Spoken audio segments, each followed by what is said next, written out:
we talk all things Hamilton, we have to talk about Hamilton City Magazine.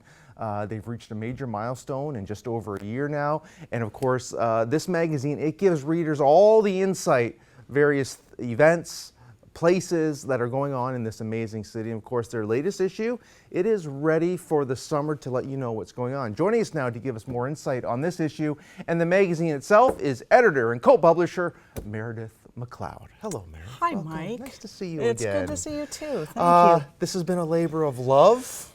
There's nights I'm sure you want to pull out your hair. Yes. But then yet when it all comes together and it's on the shelf, it's like, we made it through another episode. It is a real thrill to actually see it. Still, is. like this is our 9th. We're now working on our 10th, Yep. which we're excited about. But yeah, it's a thrill. Yeah, you're right. Labor and love. It's both those things.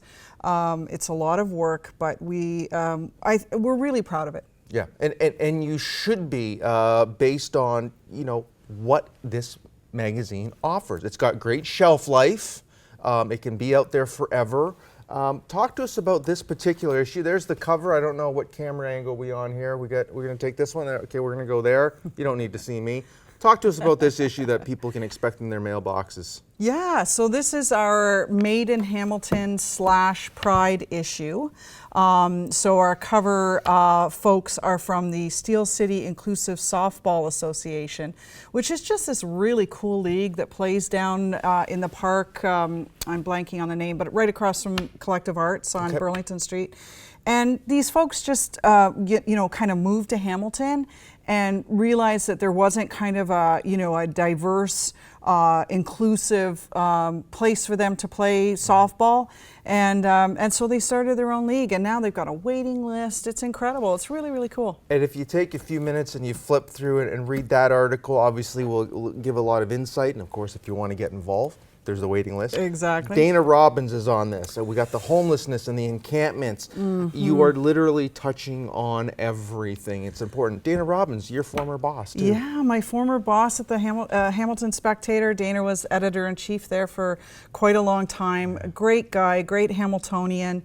He's newly retired, and what's really cool is he's since sometime in the midst of COVID, he just started walking, and every day since, every single day, doesn't matter what he's doing in that day, he's gone for a walk. And it's incredible. He's got it all laid out in a spreadsheet. He knows how many kilometers he's done. He's transversed every neighborhood of the city. Now he's added kayaking. So I was, we're friends on Facebook, and I was seeing all this stuff about what he was doing, and I started bugging him that I wanted him to write a story for the magazine. And it took him a little bit to kind of wrap his head around what he'd actually say, but he did a fantastic job, and the photos are beautiful. And I'm really thrilled he did it for us. And it's nice to see Dana is still living it up here in the city in his retirement. That's great.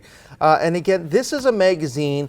Doesn't matter how far left you are, how far right you are, it is literally a magazine, a publication that has a little bit in there for everybody, and it gets people talking. That's what you want. I really appreciate you saying that, actually. When we sat down as a team to figure out what we wanted to do, we knew we wanted to talk about important things. We didn't want to be, a glossy, glitzy magazine that, shows the latest sofa or whatever it is. We wanted to talk about urban issues, but we wanted to do that in a way that was not political. We're not getting into, forgive the term, the muck of City Hall and who said what and that kind of stuff. It really is, thoughtful analysis of our city, our transit situation, our homelessness situation, our affordable housing crisis that we are in, all those issues. There's many, many more. And we have,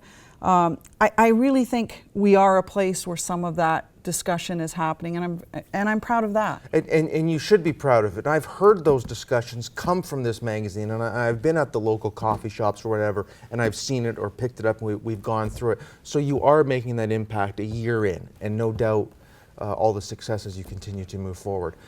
Homelessness. big topic here, not just Yeah. in this municipality, it's No. in the other 444 plus municipalities. So let's pump the brakes when you say Hamilton's the worst at it. I think that has to happen first. But when you go out and do a story like that, get your contributing editors to get involved, what are some of the dynamics, what are some of the conversations you have, how you want to present that story? Well, I think we have to present it in a human way. I mean, we can't lose sight of the fact that the folks who are out living in these encampments and, you know, out there struggling, they are human beings. And, you know, we did a story back in the summer last year, Human Beings of Hamilton, that's generating a lot of traction on social media. And this fellow, he, you know, wants anonymity for what he does. He's out there, he's helping them, he's telling their stories, he's taking their photos, he's putting a human face on this tragedy. I mean, it's numbers, it's economics, it's you know, we've divested ourselves of far too much mental health support. You know, there's the opioid addiction, there's lots of layers to this issue, but we can't forget that these folks are human beings, and there are many, many points and failures and choices and life experiences that have taken them to where they are at this point. So I think humanity is the most important thing to talk about, and then from there comes, what do we do and how do we work together to you know, we are not going to solve this problem in 5 years. We're not going to solve it in 10 years probably, but we need to start making inroads. By all means, there's no magic elixir yet with the local medias and how you've partnered here, Cable 14, you have other outlets. Let's keep the conversation going. Absolutely. And as I flip through the magazine, it's food and drink. It's all the great stuff that's going on at McMaster, the Yes. arts, the music that's kicking off. And I guess now that this is out, where can people get this? So we are in a number of retail locations. Okay. I don't want to miss anybody, That's but fine. you know, we're in Epic Books, we're in the City and City Books, we're in the Art Gallery of Hamilton shop, we're Mixed Media in Westdale, King West Books, Printed Word in Dundas. I am forgetting a couple. And that's fine. If you go to our website, our list is there. That's what I was going to say. Go to the website. You can also get online versions, and you Yes. can also subscribe to get your own subscription. And if people would consider subscribing to us, it's an important, you know, it helps us. It helps us make our case to advertisers.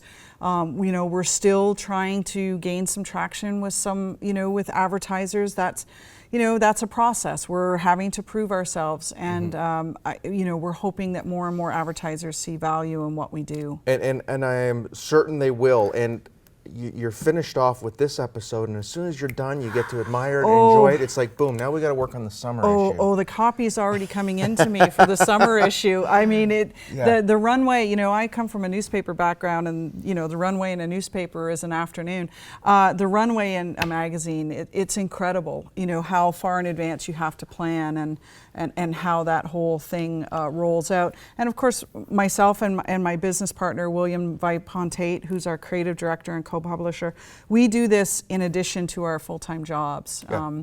So it's a lot, but we, you know, again, back to that labor of love. It's the labor of love, and it's about a topic that we can all get on the same page for, no pun intended. It's about this city. It's That's about right. the arts. It's about the culture. It's about some of the politics. But also it's to showcase a light on other individuals that we might not hear about. Here we got a great one regarding, yes, you think you can dance, and it's regarding, you know, dancing in this city. Right. The list goes on and on. The arts are so crucial to how any municipality operates. Yeah, absolutely, and it really has defined kind of the comeback, if you will, of Hamilton, right? In lots of ways. Food and drink has also done that. I mean, we have some incredible industry here that are employing people. I mean, Hamilton, you know, you can just kind of drive down any street in Hamilton and see the signs of how things are, you know, developing and moving forward. Yes, we have issues. Every municipality does. Hamilton's an old city. We have infrastructure problems. We have lots of other things. But I really believe that the best years of Hamilton are in front of it. And boy, oh boy, the Hamilton of the 40s and 50s was a place that really seemed it couldn't be stopped, right? It was an incredibly dynamic, powerful place. And I believe, the best of Hamilton's still in front of us. But by all means, and we have new leaders in this city now, as we had leaders in the 30s, 40s, and 50s. And this group, along with all the issues that are going on, are going to help try to push this. And you're one of those. You have your newspaper background, your editorial background, and now you're doing this. As you are developing your time through this, what are you realizing about yourself? Are you finding some more things out that you're like, man, I got this in my tank, I didn't know?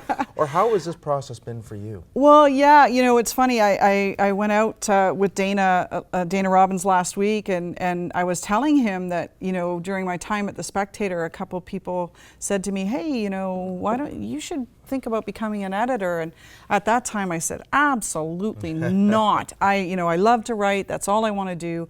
I don't want the pressure of being an editor. And here I am. Here you are. Yeah, it's a learning curve. Learning about magazines is a learning curve. Learning about the digital stuff is a learning curve. The business stuff, but yeah, I'm loving it. I'm loving that we're shining a light on nonprofits, which I think is really, this issue has a feature about the Cancer Assistance Program, Yes. which is 30 years old this year and does amazing things in our city. I can't believe CAP is 30 years old already. Yeah, I know. gosh. 30 years. Yeah, Yeah, I they- agree with you, but yes. Some amazing work that they do in this community. They do, yes. Our time is wrapping up, Oh, Meredith. thanks, Mike. So with that said, the early summer 2024 edition is out on in supermarkets and various stores, online as well. Get your copies, support the local magazine. Meredith, good seeing you again. Oh, sweetheart. thanks so much. All right, you take care of yourself. Thanks, Mike.